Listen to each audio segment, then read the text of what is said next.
pipe sensor ng aircon. Gagamitin ko sa refrigeration.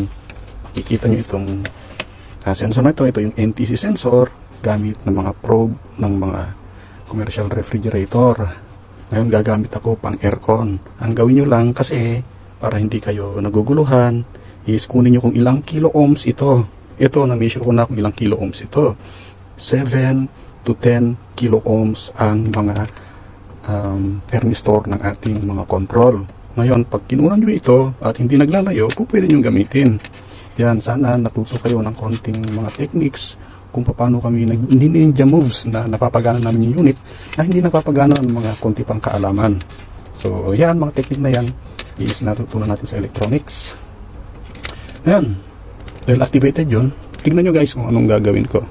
Makikita nyo itong number 11 at saka number 9, diyan ko siya itatap.